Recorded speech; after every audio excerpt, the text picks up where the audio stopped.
안녕하십니까.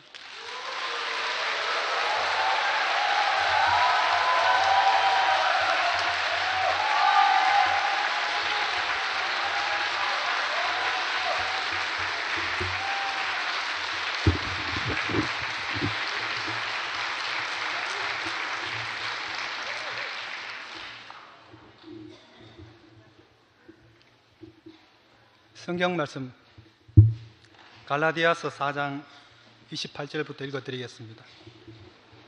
형제들아, 너희는 이삭과 같이 약속의 자녀라.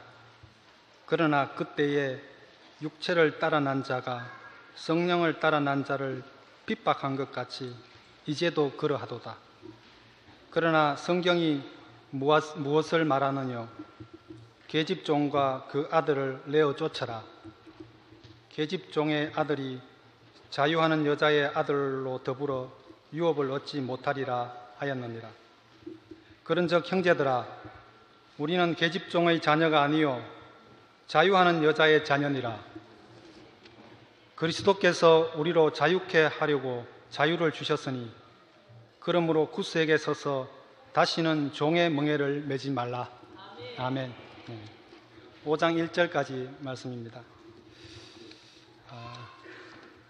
오늘은 제가 전체 교회의 말씀 섬김이라 생각하고 이제까지 목사님이 갈라디아서에서 15번인가요? 하신 말씀을 좀 거칠게라도 이렇게 제가 한번 요약해서 말씀드리려고 합니다. 갈라디아서는 하나님이 특별히 우리 대구교회를 향해서 주신 말씀 같다는 생각이 많이 듭니다. 바울이 갈라디아서를 썼을 때는 굉장히 바울이나 바울의 복음이 어려운 상황에 처해 있을 때였다고 합니다. 특히 유대주의자들이 바울의 사도권과 그의 복음에 대해서 공격을 하고 또 갈라디아에 있는 바울이 세운 여러 교회들이 이런 유대주의자들에게 흔들려서 다른 복음이 들어오고 그래서 상당히 부정적인 상황에 바울이 갈라디아에 있는 여러 교회에 쓴 편지라고 할 수 있습니다. 주요 문제는 우리가 들어서 알다시피 첫 번째는 바울의 사도권에 관한 문제입니다. 그리고 십자가만 가지고 되겠나? 유대교 안에 좋은 율법이 있는데 그것도 좀 필요하지 않느냐? 그래서 다른 복음이 들어오는 그 문제와 또 할례와 같은 종교 의식에 관한 문제가 갈라디아서에서 주로 언급되고 있습니다. 잘 아시다시피 갈라디아 지방은 지금의 성경에서는 소아시아라고 하는데 실제로는 터키 지역입니다. 거기는 그리스 문명과 또 유대 문명 그리고 페르시아 세력이 이렇게 교차하는 곳이기 때문에 굉장히 여러 가지 문화들이 섞일 수 있는 곳이고 그래서 바울은 특별히 이 갈라디아에 있는 교회에 대해서 많은 관심을 가지고 있었습니다. 그리고 이 갈라디아서의 그 편지를 쓸 당시가 AD 56년경이라고 하니까 굉장히 바울 사역의 초창기라고 할 수 있습니다. 실제로 우리는 신약 성경을 보면 마태, 마가, 누가, 요한 이렇게 사복음서가 먼저 나오니까 성경책 이게 먼저 쓰여지고 사도행전 있고 그 다음에 바울의 서신이 있다 이렇게 저도 알았는데 사실 연대로 들어가 보면 신약 성경에서 이 갈라디아서와 몇 권의 책이 사실은 신약 성경에서 제일 먼저 쓰여진 책입니다. 그래서 심지어 사복음서도 바울의 이 서신을 참고해서 이것을 기준으로 해서 사복음서가 형성되었다고 해도 과언이 아닙니다. 그렇기 때문에 갈라디아서는 바울이 예수를 만나서 변화된 그리고 자신의 삶을 전적으로 교회 개척을 또 교회를 섬기는 그 사역의 과정 속에서 일어난 아주 근본적인 문제를 그 바울의 그 생생한 그 젊고 또 확신에 찬 그런 목소리로 이 편지를 쓰고 있다고 보여집니다. 그래서 갈라디아서가 특별히 굉장히 그 어조가 강하고 직설적이고 몇 년 전에 목사님이 갈라디아서 하실 때 갈라디아서를 읽을 때는 분이 나야 정상이다 이렇게 말씀하셨습니다. 그만큼 우리가 바울 안에서 같이 이런 문제에 대해서 분을 느끼지 않는다면 우리는 그 바울의 본 뜻이 어디 있는지를 사실 모르는 것입니다. 그렇기 때문에 우리가 여기에 대해서 굉장히 그 깊이 말씀을 잘 들어야 될 것 같다는 생각이 듭니다. 어쨌든 이런 부정적인 가장 부정적인 문제가 그런 것을 통해서 가장 긍정적인 계시가 나왔다는 것, 이것이 참 하나님이 하시는 일인 것 같습니다. 생명은 어려운 환경에 들어갈수록 진가가 드러납니다. 바울은 자신이 사도된 것이 사람의 손이 아니라 하나님의 특별한 이끄심, 즉 다메섹 사건을 누누이 언급하고 있습니다. 다메섹에서 바울은 자기가 오히려 핍박하고 죽이려 했던 예수를 만나게 됩니다. 이것은 바울의 평생의 간증이고 자기의 부끄러움이었지만, 그렇지만 이런 가장 자기 인생의 부정적인 그 역전된 사건이 저는 그 바울의 가장 영광스러운 면류관이 아닌가 생각이 듭니다. 우리 안에도 사실은 다 그 예수를 죽이는 데 가담할 수밖에 없는 그 선악과의 노선에서 우리가 또 종교 안에서도 그것이 잘하는 건 줄 알고 그렇게 살았지만, 우리가 이 복음을 만나서 정말 우리 인생에 다 다메섹이 있어서 오늘 이 자리에 다 우리가 있다는 생각이 드니까, 이 자리에 계신 우리 형제들 자매들 한 사람 한 사람은 너무나 귀한 사람이고 다 우리가 바울같이 그렇게 이끌린 귀한 지체라고 생각합니다.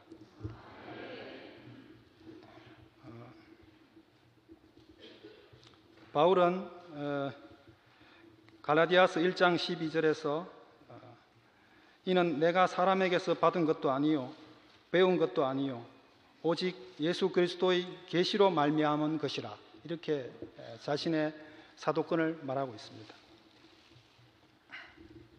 성경은 부정적인 데서 가장 긍정적인 것을 말하고 있습니다. 우리가 깊이 들여다보면 우리 인생은 긍정적인 것보다 부정적인 게 더 많습니다.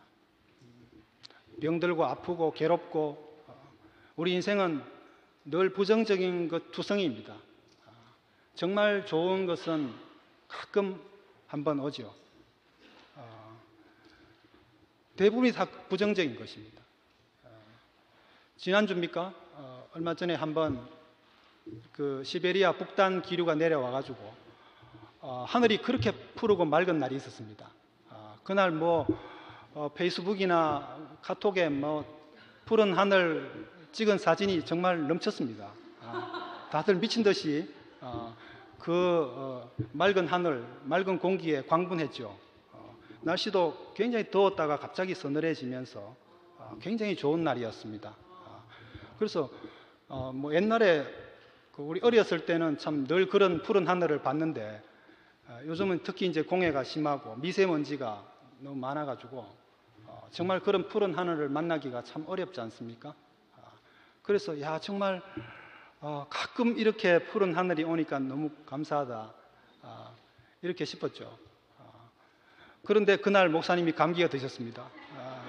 그래서 늘 좋은 것만은 또 좋은 것만도 아니고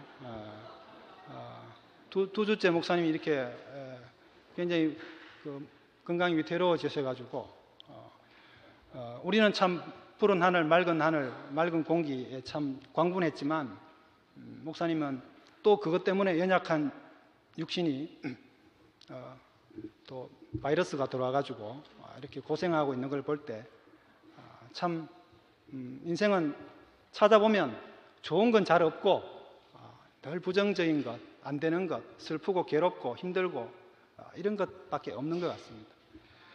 그렇지만 성경은 이런 부정적인 것에서 긍정을 끌어올립니다. 하나님은 우리 인생에서 그 부정적인 것을 재료로 해서 자신의 일을 행하고 계신 것을 모든 성경이 증거하고 있습니다. 이스라엘도 마찬가지입니다. 이스라엘이 다른 민족보다 잘나고 우수해서 선택된 것이 아니라 그들이 가장 부정적인 요소를 많이 갖고 있었기 때문에 어쩌면 그들이 하나님의 백성이 되는 요인이 되었다고도 할 수 있습니다. 오늘 아침에도 그 카톡에 저희 구미교회 단체 카톡에 올라왔는데 우리 구미교회에서 그 대구교회로 와서 성공적인 교회 생활을 하고 있는 형제가 한 분 있습니다. 지금 장년부 구순에 소속되어 있는데요. 박운봉 형제라고 오늘 아침에도 그 사랑방에도 간증이 올라왔고 또 우리 카톡에도 올라와 있는데요. 저하고 나이가 같은데 동갑인데요. 그래서 구미교회에 친구가 생겨서 참 좋다고 생각했는데 더 이제 대구에 와서 지금 최원준 형제 한의원에서 일하고 있고요. 정말 그 형제를 그 구미에서 처음 만났던 날을 제가 잊을 수가 없습니다. 아직 2년이 채 안 됐을 것 같은데요. 그때 그 서울교회의 장석용 형님이 자기 처남이 구미에 있는데 꼭 한번 만나봐 달라고 해서 약속을 해서 만났는데 저는 저보다 한 10살이나 많은 줄 알았습니다.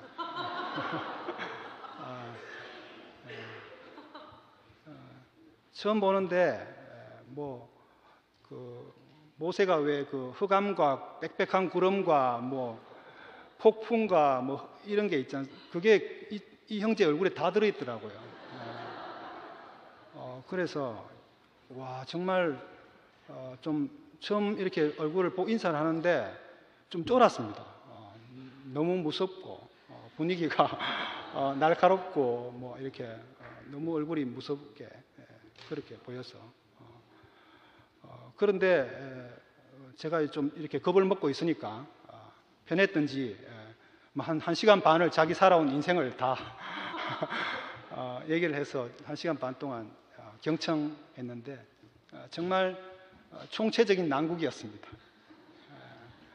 그 구미의 그 LG가 가장 큰 기업인데요. 거기서 팀장까지 할 정도로 사실은 능력 있는 형제인데 거기서 완전히 미끄러져 가지고 약간의 건강도 잃게 되고 거기다가 부인에게 이혼을 당하게 되고 자녀들 문제 또 빚 그리고 본인이 스스로 밝혔기 때문에 말씀드리지만 정신과 약을 먹어야 될 만큼 그렇게 아주 힘든 그런 상황이었습니다. 그래서 우리는 그 구미교회에 그 박운봉 형제가 첫 발을 들일 날부터 이 형제가 어떻게 변해가는지를 우리 구미교회가 자세히 보게 됐습니다. 정말 그 부정적인 상황은 하나도 변하지 않는데 조금씩 말씀이 들어가는데 이 형제의 얼굴이 조금씩 달라지고 그 입에서 몇 달 만에 처음으로 아멘도 하게 되고 전혀 이방인이거든요. 그런데 지금 사랑방에 한번 꼭 보세요. 간증이 놀랍습니다. 아마 작년부 카톡방이나 카페에도 아마 올라오지 싶은데 정말 우리 운봉 형제, 우리 원준이 형제가 또 너무 감사하게도 대구에서 살 수 있도록 한의원에 취직을 시켜주셔가지고 한약 따리는 거 일을 해놓고 나머지 시간은 전적으로 말씀 들어도 좋다. 세상에 이런 원장님이 어디 있습니까?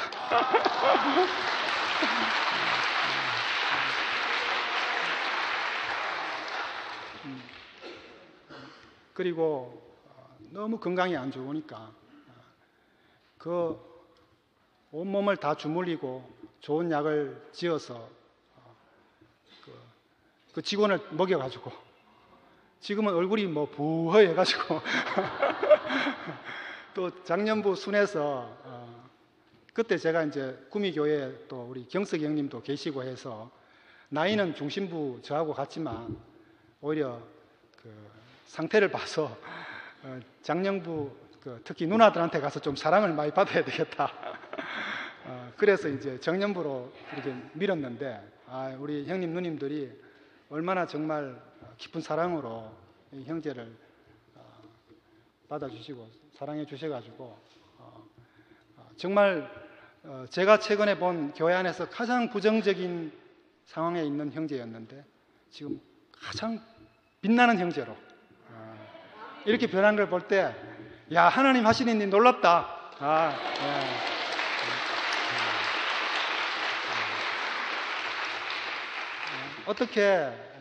어떻게 이 어둠이 물러가겠는가? 우리는 정말 구미교회 순모임 하면서 정말 그게 참 깜깜했습니다.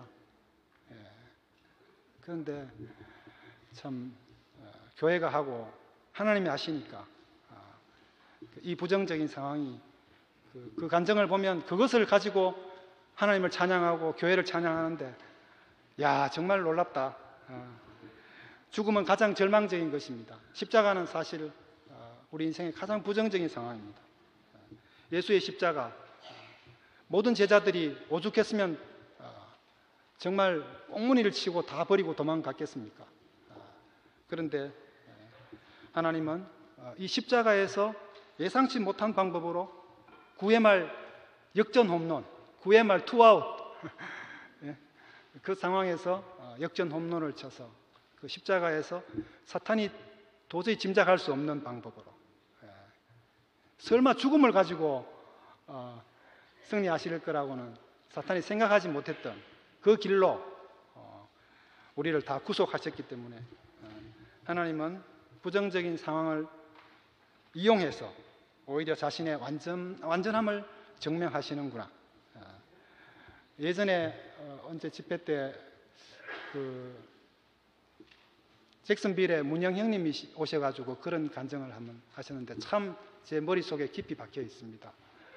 그 월터 디즈니 이야기, 미키 마우스, 그 세상에 가장 혐오스러운 동물인 쥐를 모든 어린이들의 가슴과 가방에 신발에 가장 귀여운 사랑스러운 동물로 만든 그 월터 디즈니, 이 사람은 정말 이열래 목사님과 함께 가장 존경하는 인물이라고 그때 문영 형님이 간증하셨던 게 기억이 납니다. 정말 십자가는 사실 혐오스러운 쥐보다 더 혐오스러운 천주교에서는 왜 그걸 계속 달아놓는지, 개신교에서는 그 예수님이 달려있지 않잖아요. 근데 천주교에는 아직도 계속 예수님을 거기 달아놓더라고요. 무슨 의미가 있겠지만 정말 성스럽게 그래 해놨지만 얼마나 비참하고 정말 눈을 뜨고 볼 수 없는 그런 의미입니까? 그런데 그 십자가를 바울은 또 우리 목사님은 이 세상에서 가장 아름다운 광경으로 너무너무 우리 안에서 흠모하고 우리가 그 안에서 눈물을 흘릴 수밖에 없고 그 안에 포함된 우리가 다 구속을 입고 나음을 얻었다는 이 자리로 우리를 이끄신 은혜가 얼마나 감사한지 모르겠습니다. 바울은 많은 사람들이 네가 무슨 사도냐? 자격증 있으면 내봐라. 이렇게 송사했습니다. 부정적인 상황이었습니다. 가는 곳마다. 왜냐하면 그는 생전에 예수를 따랐던 제자가 아니었기 때문입니다. 정말 예수를 실제로 만나서 따랐던 직계 제자들만 사도가 된다면 우린 뭐 아예 바울도 안 된다 하면 우리는 아예 안 되는 사람들이죠. 그런데 바울은 다메섹에서 가장 작은 그 교회의 가장 작은 자 아나니아에게 이끌리면서 그 교회 안에 있는 하나님, 교회 안에 나타난 예수 그리스도, 그 한 지체 안에서 만난 그 아나니아라는 한 형제의 손에 이끌려서 그는 예수를 새롭게 보게 되지 않습니까? 우리 교회 생활도 마찬가지인 것 같습니다.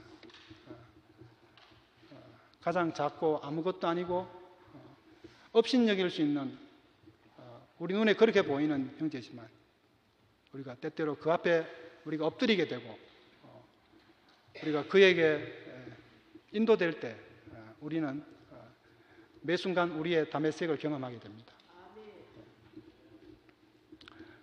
사실 저도 오늘 뭐 이 자리에 서리라고 생각도 못했죠. 무슨 자격으로 일요일 날 이렇게 생각하시는 분이 계실지 모르겠는데 안 계시겠지만 또 좀 의외다 이런 생각은 많이 하셨죠. 예. 아닙니까? 감사합니다. 어제 사실 저희 중심부 15순인데요. 부산에 RT를 가게 됐습니다.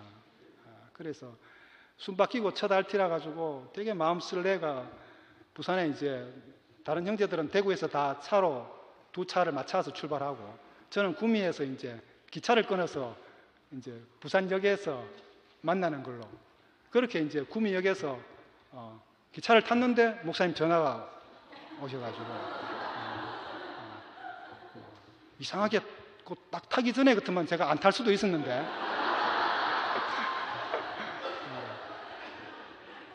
딱 탔는데 진이냐? 하면서 전화 왔어요.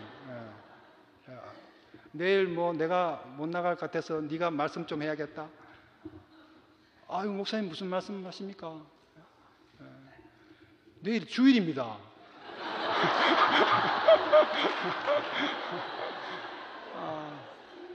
아니 교회 목사 출신이 몇 명이며 대부분 그런 생각이 들었죠. 주일날 평신도를 말씀하라고 하는 법이 어디 있습니까? 제가 그러니까 뭐라고 대답하신 줄 아세요? 네 박사잖아.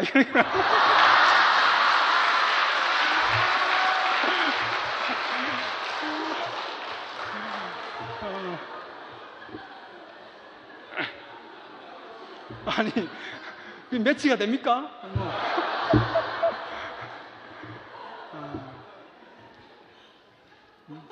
철학 박사도 겨우 됐습니다.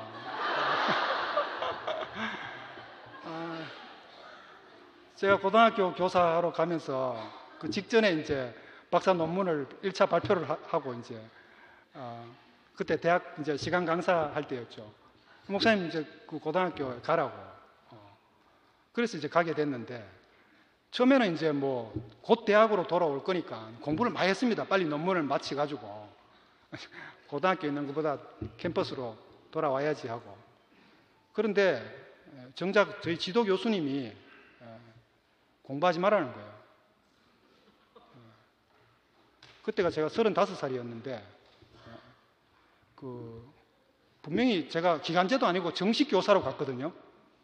그런데도 저희 지도 교수님이 그 학교 가서 3년 동안 화장실 청소만 하래요. 네 뭐 철학이니 네 뭐 지식이니 이런 거 절대 꺼내지 말고 다른 학생들이 안 하는 화장실 청소 같은 거 맡아가지고 3년 동안 찍소리 하지 말고 화장실 청소하라고. 논문은 그 다음에 생각하자. 그래서 몇 년 공부하다가 뭐 철수 75점, 영철이 80점 이거 매기고 있으니까 뭐 철학 이런 거 다 날아가고 없어요. 뭐. 고등학교 가르치는 게 빤하거든요. 그러니 점점 이게 퇴화된 이렇게 아는 것도 다 까먹고 또 책 안 읽고 이러니까 뭐 맨날 목사님 말씀만 듣고 이러니까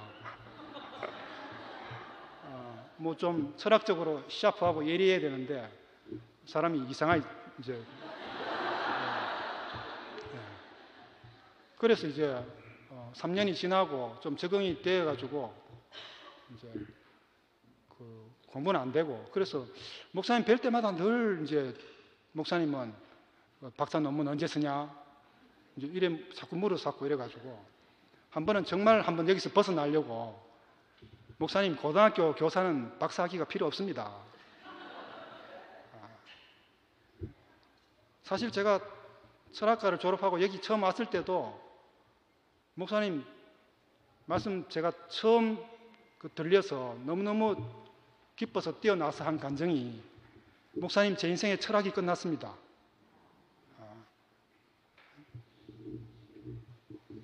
개가 토한 걸 다시 먹겠습니까? 당신의 말씀이 있는데 내가 이제 철학을 다시 하겠습니까? 제 인생에서 철학은 끝났습니다. 이렇게 간증했거든요. 그러니까 목사님 뒤에서 끝났으니까 다시 해보지.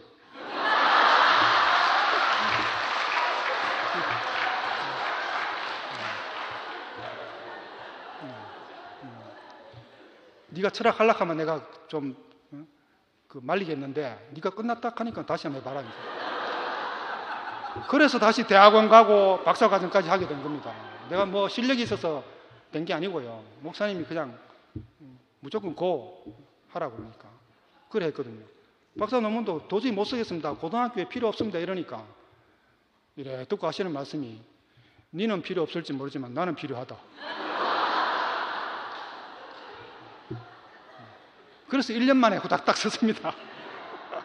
정말 지도 교수님이 또 그때는 저를 위해서 토요일마다 세미나를 제 논문 쓰는 텍스트를 가지고 시간 강사들, 대학원생들 다 모아가지고 네가 한 페이지 쏘면은 한 페이지 발표하고 그것과 토론하고 논문을 2페이지 쏘면은 일주일마다 2페이지 쏘면 2페이지 그것 가지고 토론하고 이래가지고 1년 동안 세미나를 하는 덕분에 박사 논문이 나왔어요.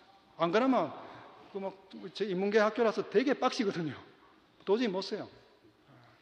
그러니까 거의 지도 교수님이 다 써줬다고 할 수 있습니다. 제가 이제 한 페이지 써가면 다 고쳐가지고 해주고 이러니까. 그래서 제가 졸업할 때 최우수 논문상 안 받았습니까?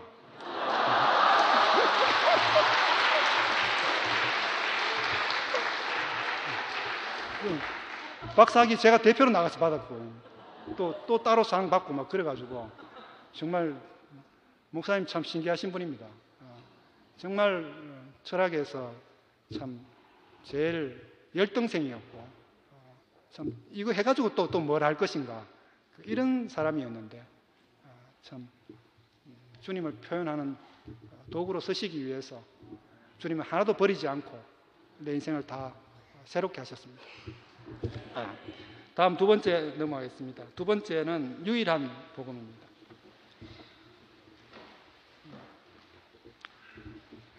유일하다고 해서 내 것만 옳고 다른 건 다 틀렸다고 주장하라는 것이 아닙니다. 호롱불 시절에는 그 불도 밝았지만 전기가 들어온 후에는 호롱불이 어두운 것이 되었다고 말씀하셨습니다. 약도 마찬가지죠.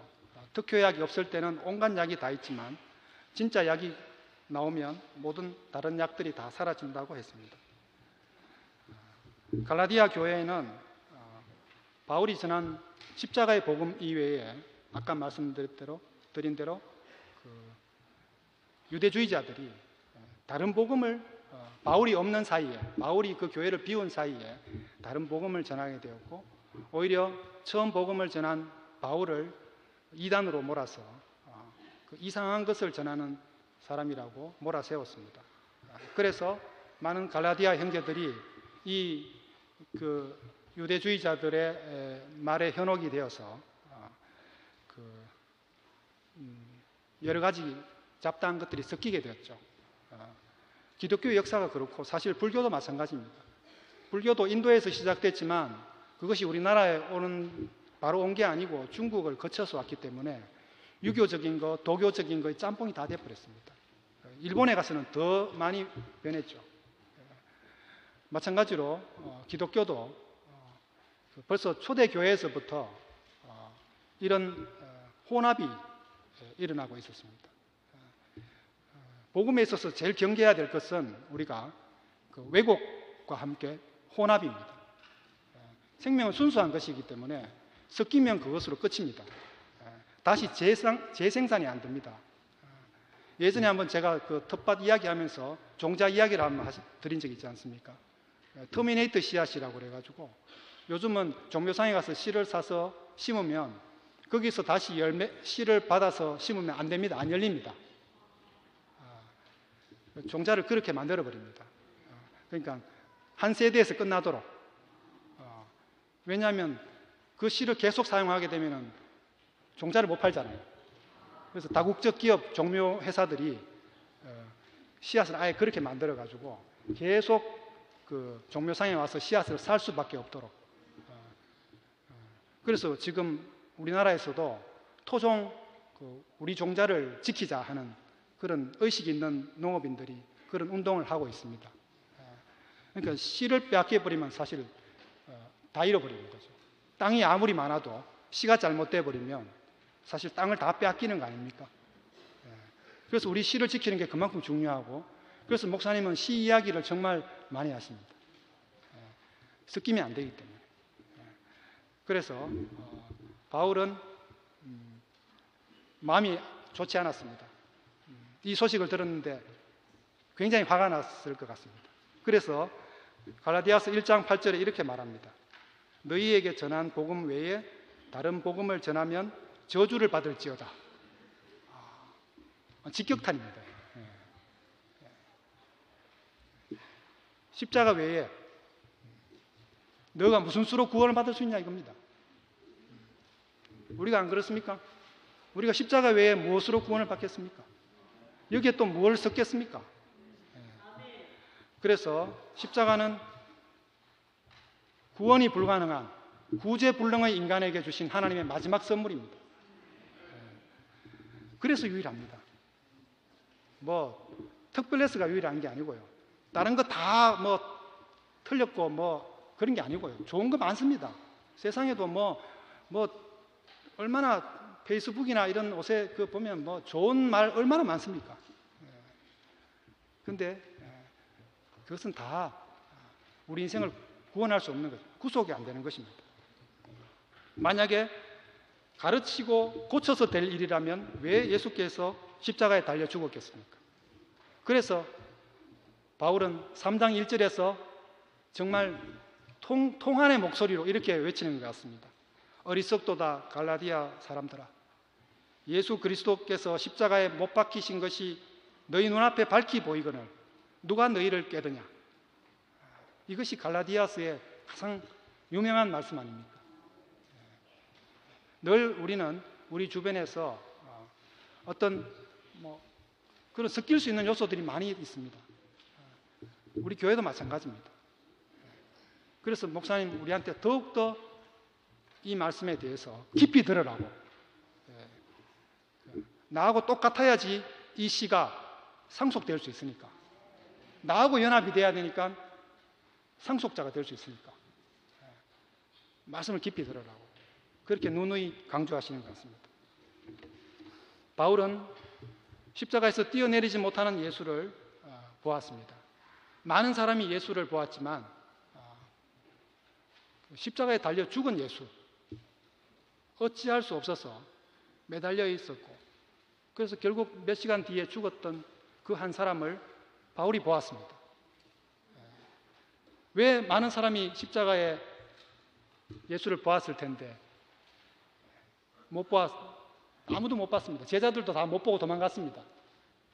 시각적으로 본 게 아니죠. 눈으로 분명히 봤지만 제대로 못 본 거죠. 그 십자가가 무엇인지 바울이 보았던 것입니다. 그리고 거기서 자기도 끝났다는 걸 알았습니다. 그래서 바울은 우리한테 너무나 소중한 사도입니다. 목사님도 우리한테 계속해서 요즘 십자가에서 뛰어내릴 수 없는 예수를 계속 말씀하십니다. 아마 이런 말씀은 전국에, 이 세계 어디 가도 아마 우리 목사님밖에 안 하실 것 같아요. 특허입니다, 이거 완전. 특허이고, 이게 우리한테 유일한 구원입니다. 이 자리가 아니면 우리가 예수 안에, 바울 안에 포함될 자리가 없거든요. 그래서 그의 복음은 죽은 나를 살리신 예수, 한 분에게만 고정되어 있었고 다른 복음을 섞지 않았습니다. 목사님도 40년간 십자가만 말씀하십니다. 다른 걸 말씀하지 않습니다. 오직 십자가만.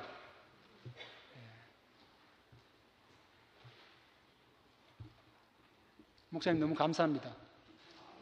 다른 걸 섞었으면 우리는 도저히 못할 사람인데 늘 그렇게 매달려 있는 예수 안에 포함된 자기 자신만 말씀하셨기 때문에 끝내 우리를 다 그 자리로 이끄셨습니다.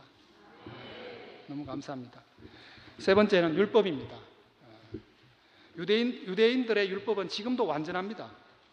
사실 법으로서는 완전하고 하나님과의 관계를 표현하는 데 있어서 율법보다 온전한 게 없습니다. 그런데 왜 이것을 폐해야 됩니까? 이런 우리는 질문을 하게 됩니다. 하나님 주신 것인데 왜 문제가 되는가?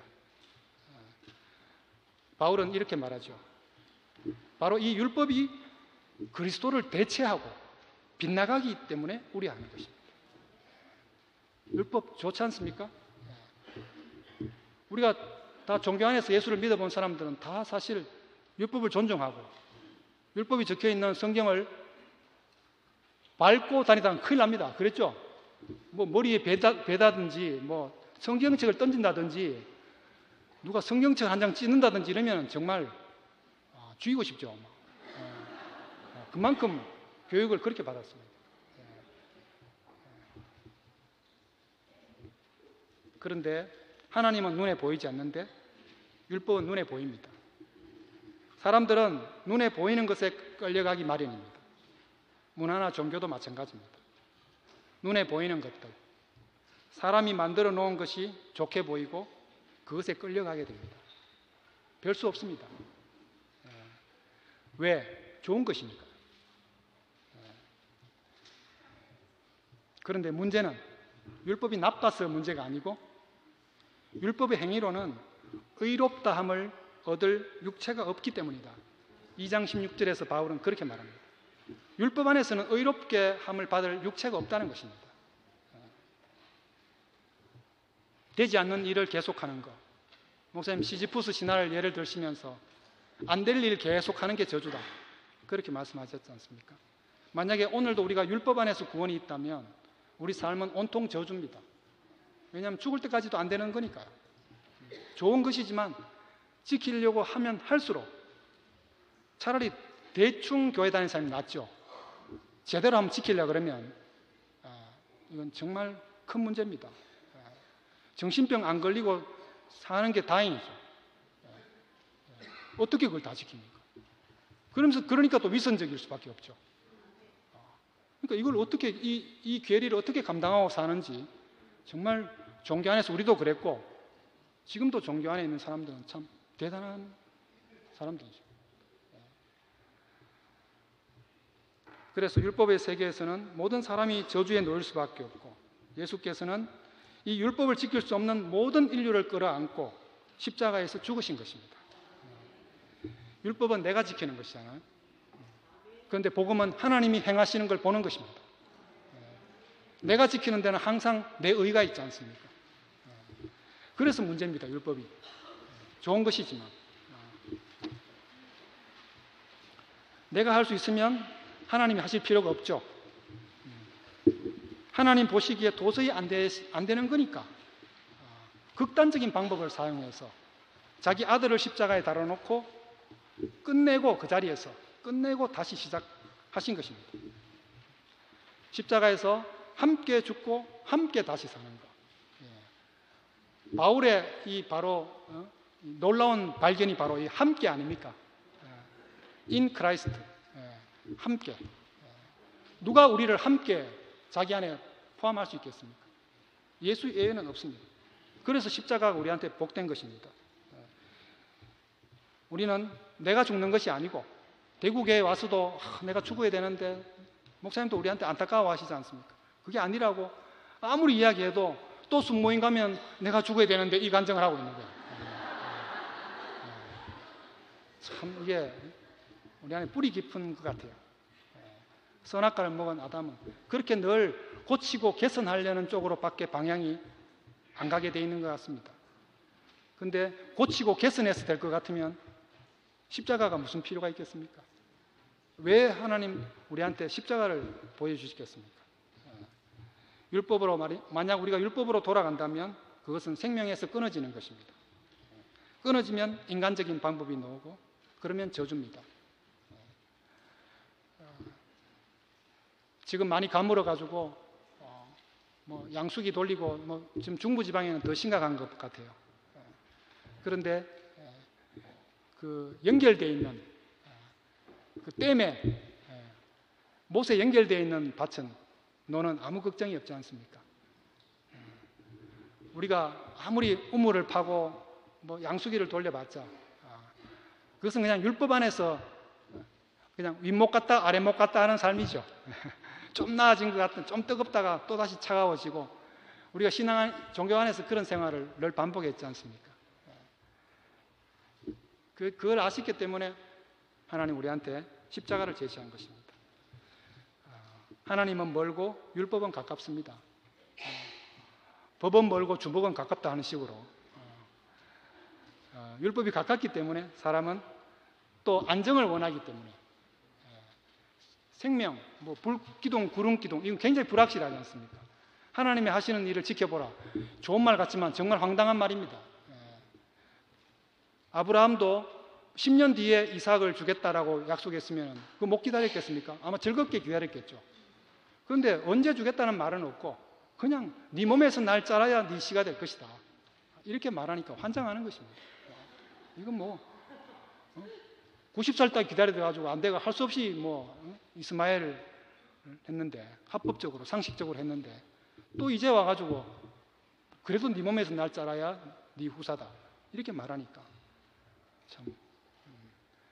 그런데 사람은 그런 불확실한 걸 싫어하기 때문에, 안정을 원하기 때문에 무엇이든지 눈에 보이는 것으로 고정시키려고 합니다. 교리를 만들고 제도를 세워서 자기 집을 지으려고 합니다. 그 안에 하나님마저 가두려고 합니다. 그리고 감히 하나님께 말합니다. 성경 외에 더 이상 말씀하지 마세요. 저희들이 만든 교리와 제도 속에 가만히 계세요. 하나님도 그렇게 가두려고 하는데 옆에 있는 형제 자매들은 숨통을 조이는 일입니다. 어제 우리 부산 RT 가서 또 기소선에서 오신 그 자매님 이야기를 듣는데, 와, 그렇게 숨통을 조인 종교가 참, 야, 이렇게 사람들을 숨통을 조아놓는 거구나.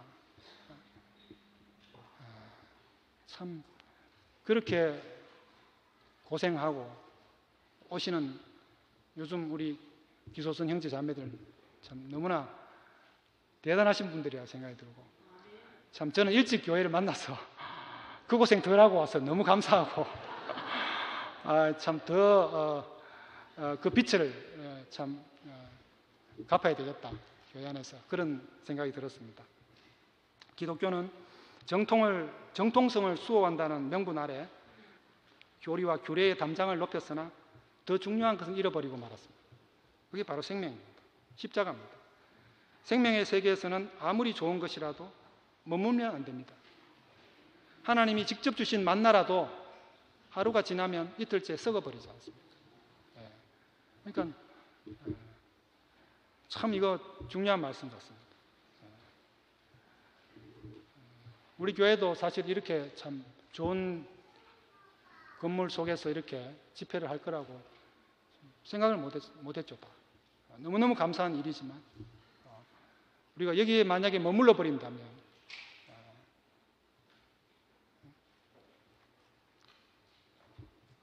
목사님의 사역을 헛되이 하는 거다.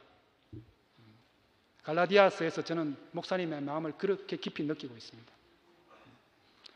저희 순회 윤장균 형제라고 있습니다. 교회 온 지 몇 년 안 됐는데요. 정말 적극적으로 교회 생활합니다. 교회 오래 있었던 나도 모르는 변방에 있는 형제 자매들을 자기 근무 시간 중에 출장 가는 길에 꼭 가서 그 형제를 신방하고, 그리고 또 침륜에 빠져 있는 형제들에게 힘을 주고, 우리 광명이 순장과 함께 우리 순에서 그냥 종일 형제들과 교제하는 것으로 그렇게 살아가는 형제. 그 형제가 최근에 저하고 교제하면서 제가 문득 제가 이런 고백을 했습니다. 장균 형제한테. 내가 바로 어쩌면 대구교회 중산층, 배에 기름이 낀 그런 사람 같다. 목사님하고의 관계도 있고 형들 누나들하고도 잘 알고 사람들 많이 알고 그래서 누가 새로 와도 별로 아쉬울 게 없고 뭐 우리 순 안에서만 뭐 순생활하면 되지.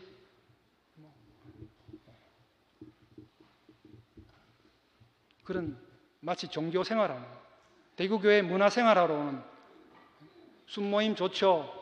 뭐 어디 같이 놀러도 다니죠. 맛있는 거 먹죠. 뭐 산문식 간증하니까 부담도 없죠. 어떤 거 이야기해도 다 아멘 해주죠. 뭐. 아쉬울 게 없습니다. 이 좋은 환경에. 그래서 우리가 여기 조사원이 하고 눌러 앉아버리면 우리가 다시 옛 것으로 돌아가는 것입니다. 신앙은 예수를 따르는 것은 혁명적인 일이라고 목사님 늘 말씀하십니다. 매일매일 뒤집어 엎는 것입니다. 그래서 바울도 내가 날마다 죽노라. 그냥 한 말씀이 아닙니다. 날마다 우리는 새로운 생명을 받아야 돼요. 늘 우리 순원들에게, 교회 작은 지체들에게, 교회의 흐름에 귀를 기울이고 그게 초점을 두고 살아야 되지. 뭐 내가 이 정도 다니고 뭐 다 알 거 다 알고 뭐 크게 아쉬울 거 없는데 뭐 이래 살면 안 되겠나 하는 순간 대구교회는 어쩌면 대구교회 앞에다가 뭐 장로교 이런 거 써야 될지도 몰라요. 요새 뭐 서로 장로라고도 많이 부르고 이러니까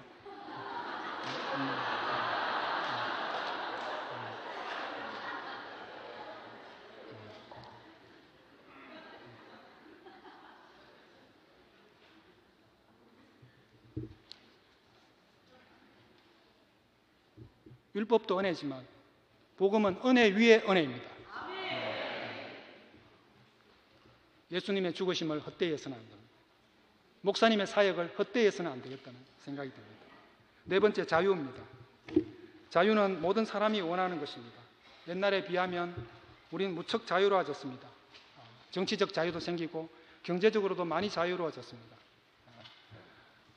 뭐 상대적인 빈곤이지 뭐 절대적 빈곤은 많이 벗어났기 때문에 뭐 요즘 새빵 살아도 원룸에 살아도 차 다 갖고 있고 맛있는 거 다 먹으러 다니고 다 그렇더라고요. 정말 자유롭죠. 이렇게 좋은 세상이 어디 있습니까? 그런데도 우리는 왜 만족감이 없을까요?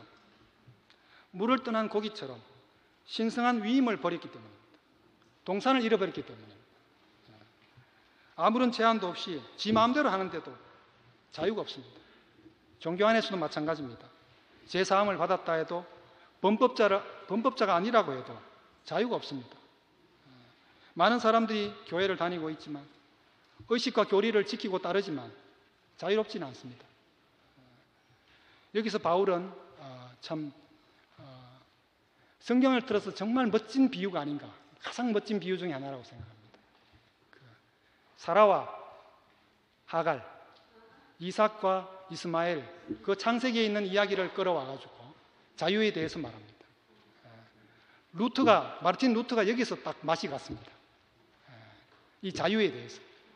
그래서 마르틴 루터가 종교개혁을 하면서 교황청에 보낸 그 항의문, 이렇게 교회 벽에 붙인 거 말고요, 직접적으로 자기의 생각을 적어서 보낸 그 교황청에 제출한 그 논문이 그리스도인의 자유에 대하여라는 유명한 논문입니다. 그 논문이 바로 갈라디아스를 배경으로 해서 마틴 루터가 썼습니다. 어떤 제도나 조직에서도 이제 자유로운 신앙, 거기서 이제 이신덕이 사상이 나오고요. 믿음으로서만 오직 의롭다함을 받는 거지 율법이나 다른 것으로 되는 것이 아니다. 그렇게 해서 이제 프로테스탄트가 이제 이렇게 갈라져 나오게 됩니다. 그렇지만 그 개신교 자유를 부르짖고 나왔지만 지금 사람들을 더 얽어매고 있습니다. 오히려 요즘 캐톨릭 신자들을 만나면 뭐 더 자유로운 것 같아요. 개신교 교회 프로테스탄트들이 더 억압적이고 더 율법적이고 더 자유가 없어요. 그래서 바울은 왜 사라가 자유자고 하갈은 계집종이다 이렇게 이제 아주 평가절하시켜 버립니다. 분명히 합법적이고 그 시대의 관습에도 상식에도 어긋남이 없었지만 매정하게 하나님은 사라의 말을 듣고 이스마엘을 내쫓아라. 왜 그렇습니까? 목사님 여기에 대해서 두 번이나 말씀하셨는데요. 약속이 없기 때문입니다. 이스마엘은 내가 약속하지 않았다는 겁니다. 오직 내 약속은 이삭에만 있다. 내가 노력한 것 속에는, 내가 노력해서 얻은 것 속에는 자유가 없습니다. 내가 돈 많이 벌고 내가 뭐 했잖아요. 절대 자유롭지 않습니다. 그런데 하나님이 하시는 거, 나는 도저히 그걸 할 수 없는데, 나는 그렇게 될 수 없는데 하나님이 하신 거에 대해서 우리는 자유롭습니다. 그래서 목사님은 우리를 다 그 자유 안으로 부르시는 겁니다. 그런데 우리가 이 말씀을 들으면서 뭐 순모임 오늘 안 가도 돼, 뭐 대구교회는 와서 술 마셔도 돼, 뭐 헌금 안 해도 돼, 이 따위 자유를 생각한다면 전번에 말씀드린 대로 이건 정말 목사님 말씀을 진짜